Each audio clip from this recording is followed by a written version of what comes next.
Hello, my friends. My name is Paul Polanco, and welcome to my channel. I like calling myself a mind-body guide these days because I've had a journey that lasted about 20 years, and I learned a lot along the way. And I made a promise that if I really learned and figured out how to help my body heal itself, that I would share what I've learned and I would share it in a way where it was accessible to everyone. So that's why I'm creating these YouTube videos. And so, what I'd like to talk about today, which I found to be very helpful in my own journey, I've also worked with hundreds of people from around the world, and this one thing has really helped shift things for many of them. Now, before I share what this is, it may not be available to you right now, and that's okay. It wasn't really available to me in the beginning because my nervous system, which includes the brain, it was so activated and I hardly had any brain function that it was very difficult for me to do this. It did not become available to me until later on in my journey. Some people refer to this as a training zone or a window of tolerance, and so this will be different for everybody. But I noticed certain patterns. I noticed certain patterns in myself and in others. These patterns are they could come from, well, they usually come from our childhood, our upbringing. It also comes from challenging events that may have happened in our past or maybe in our present. They could be something that's ongoing. And the thing that I'm talking about is the stories that we tell ourselves.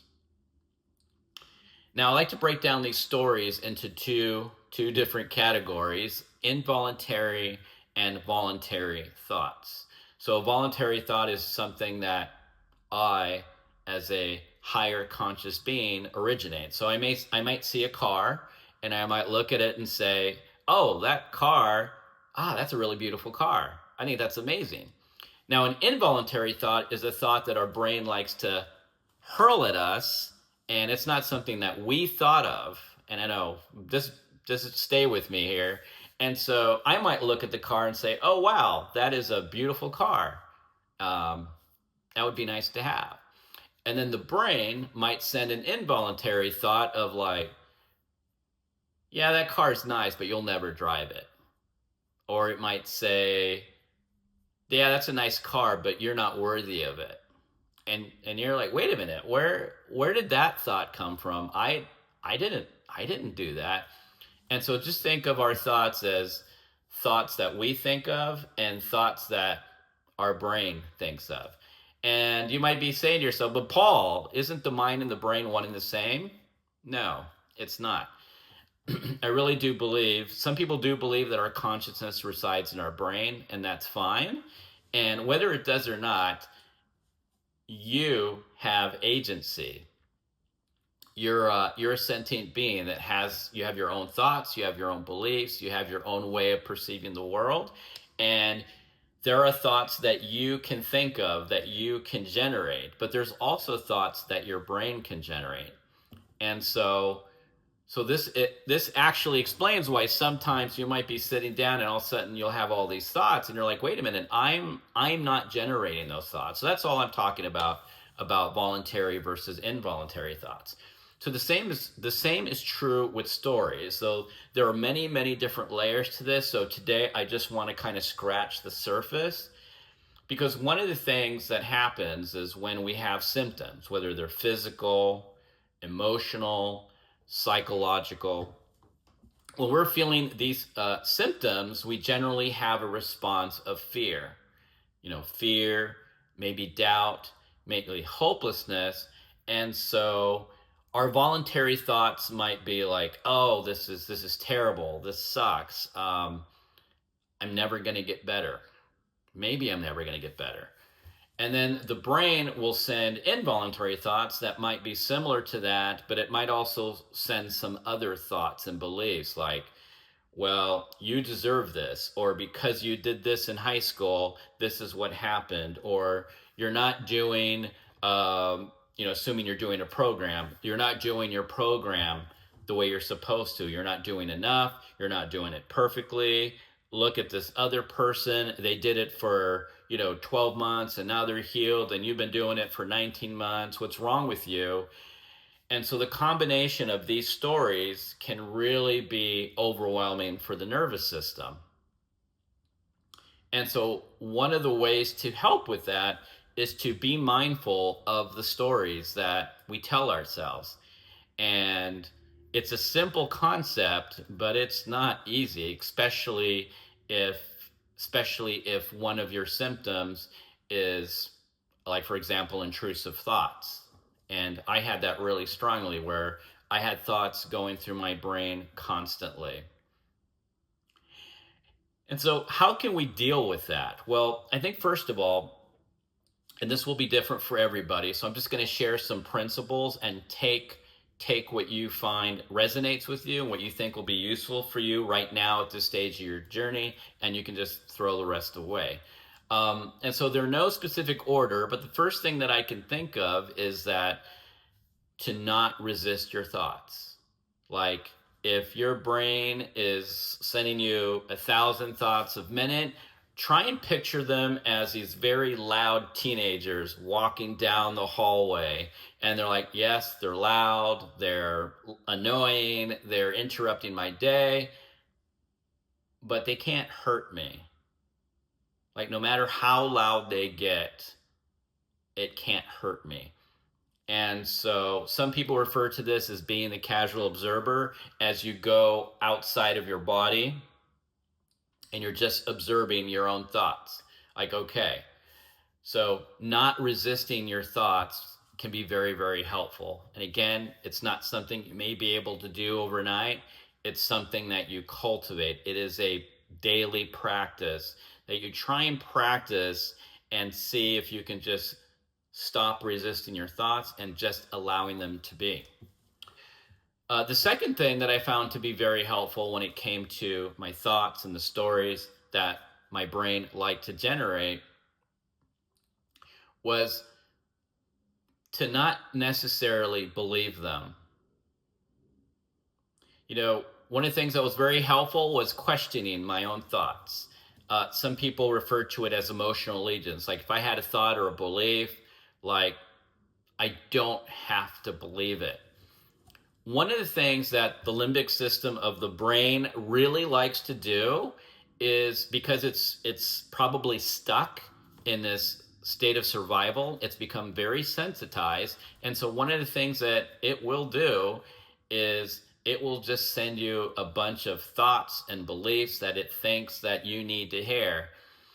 And sometimes these voices that we hear in our head, or images, they're not even from us. It's not from us. It's from our parents. Maybe it's from our mother. Maybe it's from our father. Maybe it's from an uncle or a grandparent or a sibling or a neighbor, something that we were exposed to when we were a little child. And so our brain, for whatever reason, feels the need to repeat that over and over and over and over again. So the second thing that I found to be very, very helpful when that was happening was to not believe my own thoughts. Like, really, like, just because I have a thought, just because my brain sends me a thought, doesn't mean I have to believe it.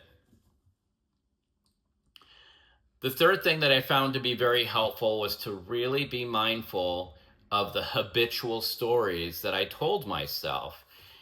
I could give a lot of examples, but I'll give a couple. Like, I used to have this belief that I would never get well, that I would always be sick. And so I would tell myself certain stories. Well, the reason why you're not going to get well is because of karma, or you're not going to get well because your nervous system is too far gone. You're not going to get well because there's something wrong with your brain and it's never going to get better. You're not going to get well, Paul, because you're just not doing the program. You're not doing enough throughout the day, so you're not going to get well. Excuse me. These are all lies from the brain. I can guarantee you that. These are lies from a brain that is stuck in a state of survival.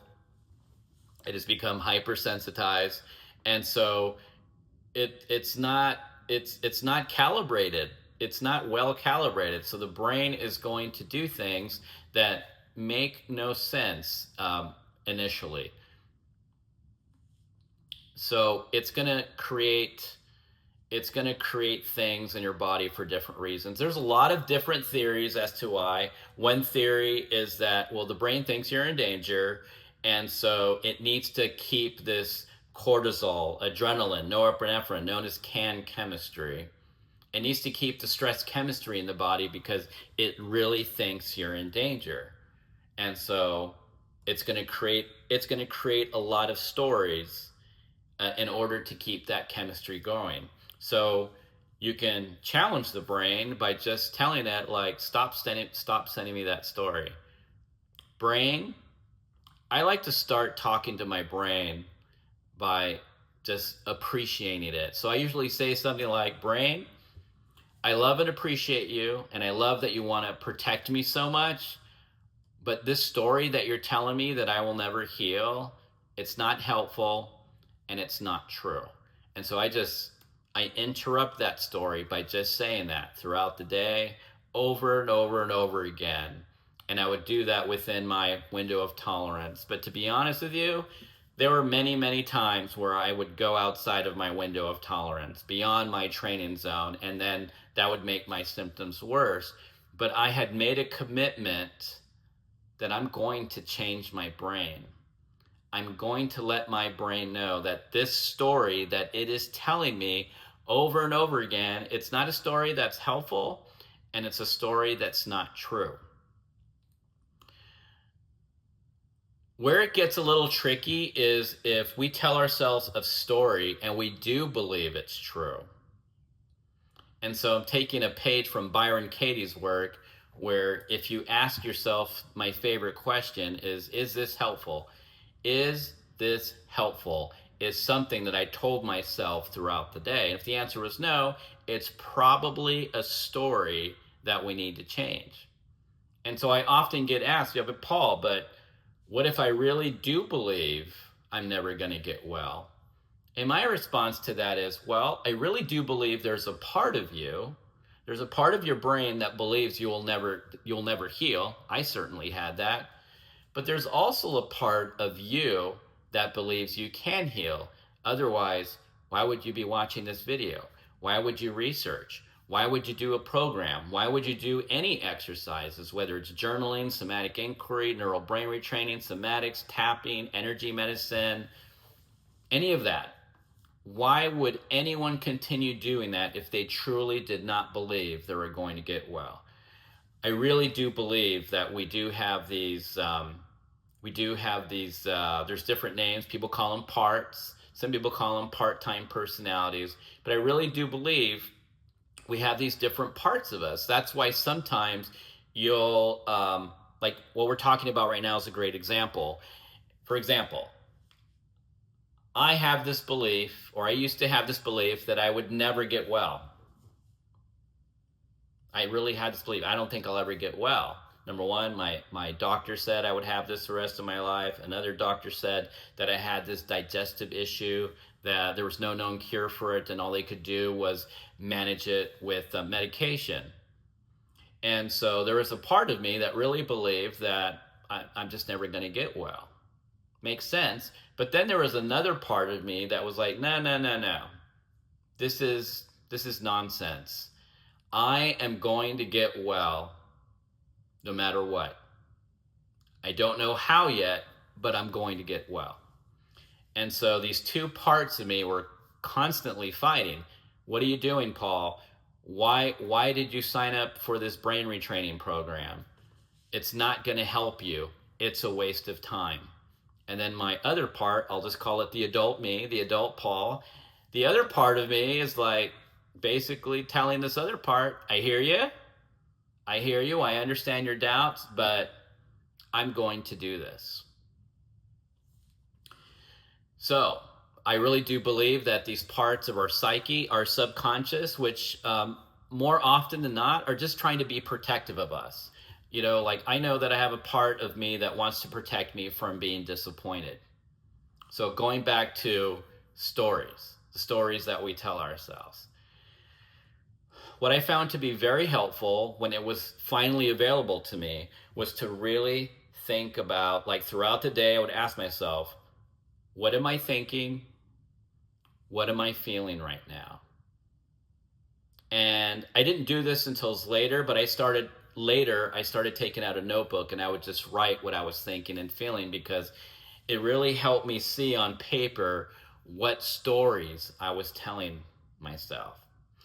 So what's really important about identifying these stories is because these stories can send a signal of safety to our brain and our nervous system, or these stories can send a signal of danger. And so it's very important to reframe those stories that we tell ourselves. And so that kind of a journey of identifying stories can have an ebb and flow of its own, ups and downs. One day you're feeling really good about yourself and you're like, I can do this. And then the next day you get into a dip, symptoms flare up, and then you're like, I don't want to do this. There's that rebellious teenager that I think we all have, comes out, is like, I want nothing to do with healing. I want nothing to do with somatics or brain retraining. I don't even want to hear the word healing or recovery. And when that part speaks up, I think it's okay to say, hey, I hear you. I hear you, part. I hear you, buddy, whatever you want to call it. You're right. You're right. I get it. This is frustrating. This is not fair. I've learned to tell that part of me in a very non-judgmental way, like, you're right. This is not fair. It's not fair. But dwelling on it, and I explained to it, you can feel how you feel, but dwelling on it is not going to help us get to where we want to go. So the main focus of stories is, are we sending a signal of safety to our nervous system and our brain, or are we sending a signal of danger? And only really you can answer that. The process that really helps me is that throughout the day, I ask myself, what am I thinking? What story am I telling myself right now? And it may be an involuntary story of the brain, or like, what story is my brain telling myself right now? And then the second question I ask, is this helpful? If the answer is no, then it's a story we want to change. And I know it's not easy, especially if it's a story that we believe to be true. And sometimes the part that believes in it is stronger than the part that doesn't believe in it. So sometimes we feel like this internal conflict, because there's one part of like, yeah, I really want to use my tools to help regulate my nervous system, to help my inner child feel safe. But then there's this other part of me that's very doubtful. Like, well, how do I know? How do I know if this is going to help me? How do I know if my nervous system isn't too far gone? How? And so these are the stories that we want to change and reframe. And how do you change the stories? Well, you change it in however way you can. So I'll give you one exercise that really helped me a lot. So when I would ask, what am I thinking right now? And usually I would ask that if I wasn't feeling well, or maybe if somebody said something to me, or if I noticed that I just wasn't feeling, like I was feeling angry or frustrated. So I'd ask myself, what am I thinking right now? And I would think about it, and later on I would journal, but and then I would ask myself, is this story that I'm telling myself, is it helpful? Is it sending a signal of safety to my nervous system, or is it sending a signal of danger to my nervous system? And where it got really tough was where, if it was a thought or story that I really believed in, and so being willing to question my own beliefs. Again, borrowing from Byron Katie's work, if I really believed in something, if I really believed something to be true, I would ask myself this all important question. Can I know with 100% certainty that this is true? And I found more often than not that the answer was no. Because I knew that if the story was not sending a signal of safety, then it was probably a story I needed to change. Um, yes, there are exceptions. Sometimes there are things that really do happen to us on this journey. Like, hey, I'm whatever, I got into a car accident, and that's a very real thing. Or there was a bill that went unpaid, and now I've got to pay this late fee. And so when I'm telling myself that story, well, that's a very real thing. It's not made up. So there are exceptions to this. But what I found to be very empowering is changing the story, because I knew that really thinking about um, that I would never heal, that my nervous system was too far gone, that almost everyone else was doing their daily practice perfectly. Hint, hint, they aren't. And one of the things that I often say is, nobody does this perfectly. I certainly didn't. A lot of my friends in the healing community, everyone has their days, even weeks or months. I mean, I'll be honest, there were times where I can think of a few years ago where for many, many months I was in bed all day. I was really stuck in victim consciousness. And that's not a judgment on me or anyone, it's just an observation. I just really was in bed all day feeling sorry for myself, probably crying a third of the day. Sometimes uncontrollably, thinking that my brain and my body had failed me. And so I was stuck there for many, many months, and it's okay. The important thing is that I got out of it. So we're only human. We're going to make mistakes. Just accept that on this journey is challenging enough as it is. I like to say that consistency is important, like using your tools every day. Consistency is important, but I also like to add consistency without perfection, meaning you do the best that you can with what you've got. And there will be days where you don't want to do the best. You just want to do what you can. It's not about doing the best for that day, but it's just doing whatever you can. There's a quote that I really like that I saw a few years ago. Goes something like this. If I only have 20% to give today, and I gave 20% effort today, then I actually really gave 100%. And I really liked that because it just made me realize, hey, today all I could do was 20 minutes of tools, and that's really all I had in me today. And because that's all I had to give, I gave 100%, even though it felt like 20%. And so for me, I think consistency is very important, but I think it's more important to be consistent without perfection. And so by changing our stories, maybe you just work on one story at a time. You change one story, you focus on that, and then you move on to another one. And so I will be talking about this more because I think it's very important, because one of the hardest things for me was to change the stories, to first be mindful of them, to catch them, and then to recognize that it was a story that was not helpful to me. And so I created a new story. Sometimes I would just write it down on a notebook or on my phone or on my laptop. And then whenever I was aware of the old story, I would say, brain, I love and appreciate that you want to protect me so much, but stop sending me that story. That story is not helpful to me. Here's the new story that we're going to do. And then I would say that story. And this is another way you can rewire the brain, is you just let the brain know this old story, it's not helpful, it's not supportive. Here's the new story. Even if you don't believe it, because the brain will believe anything you tell it if you tell it repeatedly, consistently. And so over time, you're using a different neural pathway for your new story. And over time, you're going to start noticing some real changes. Sometimes I pinch myself because I'm like, I never thought that I would be here.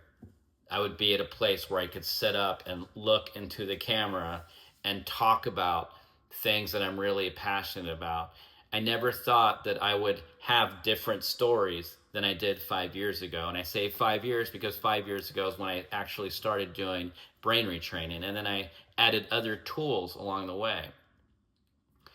So the neuroscience is very real. I know there's a part of the protective brain that says it's a lie, or maybe it's good for him, but it's not good for me. These are all lies from a very overprotective brain, something I want you to really, really understand and embody.